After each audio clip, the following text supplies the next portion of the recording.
हिल street हंसमुख घरों और मिलनसार लोगों वाला एक साधारण गांव था, लेकिन इसमें एक घर अलग था। यह सड़क के अंत में पुरानी हवेली थी। हिल स्ट्रीट के भूतिया घर के बारे में हर कोई जानता था। ऐसा कहा जाता था कि वह घर शापित था और वहां अजीब चीजें होती थी। वर्षों पहले एक परिवार हवेली में रहने आया था।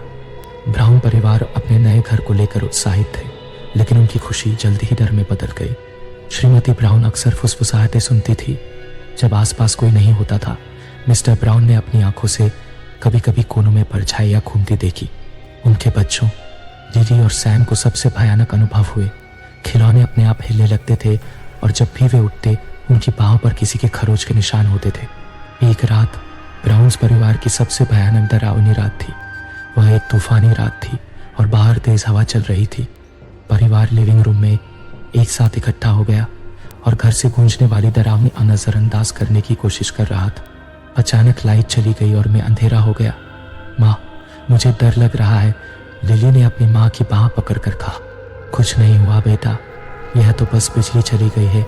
श्रीमती ब्राउन ने उसे आश्वस्त करने की कोशिश की, लेकिन तभी उन्हें ऊपर से कदमों की आहट सुनाई दी। धीमे कदम। मिस्टर ब्राउन ने टॉर्च पकड़ी और सावधानी से सीढ़ी पर चढ़ गए। रोशनी टिमटिमा रही थी, जिससे दीवारों पर भयानक छाया पड़ रही थी। जब वह ऊपर पहुंचे तो उन्हें एक खाली हॉल के अलावा कुछ नहीं मिला। क्या वहां कोई है? उन्होंने पुकारा, परंतु कोई जवाब न मिला। जैसे ही मिस्टर ब्राउन वापस नीचे जाने के लिए मुड़े, तापमान अचानक गिर गया। वह हवा में अपनी सांसों को महसूस कर सकते थे और उनकी रीढ़ की हड्डी में बर्फीली ठंडक दौड़ रही थी। फिर उन्होंने उसे देखा। हॉल के अंत में एक भूतिया आकृति खड़ी थी। वह एक महिला थी, पुराने जमाने के कपड़े पहने हुए। उसका चेहरा पीला और आंखें खोखली थी। वह उसके पास पहुंचे। उसकी उंगलियां लंबी और हड्डीदार थी। डर के मारे मिस्टर ब्राउन तुरंत ही वापस नीचे की ओर भागे। हमें जल्द ही यहाँ से निकलना होगा, वह चिल्लाए। परिवार घर से बाहर निकल गया और फिर कभी नहीं लौटा।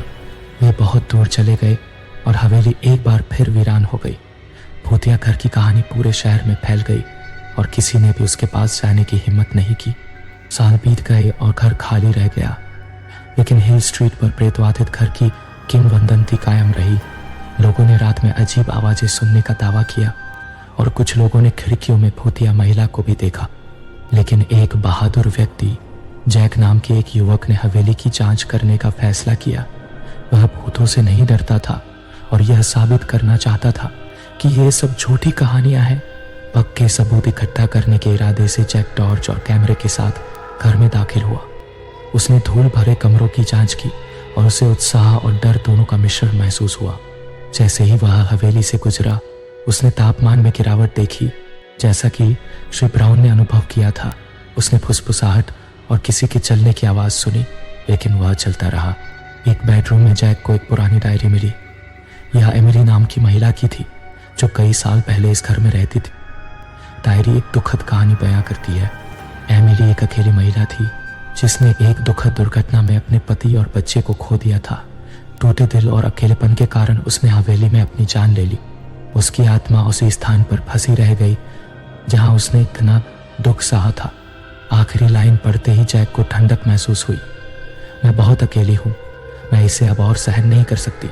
मुझे उम्मीद है कि एक दिन इस घर में किसी को शांति मिलेगी। अचानक जैक ने अपने पीछे एक धीमी आवाज़ सुनी, मेरी सहायता करो। वह पीछे मुड़ा और उसे एमिली की भूतिया आकृति दिखाई दी। उसने याचना भरी निगाहों से उसकी ओर देखा। जैक को एहसास हुआ कि एमिली की आत्मा बुरी नहीं थी, वह बस खो गई थी और उसे मदद की ज़रूरत थी। वह धीरे से बोला, एमिली, तुम्हें अब अकेले रहने की ज़रूरत नहीं है, तुम्हें शांति मिल सकती है।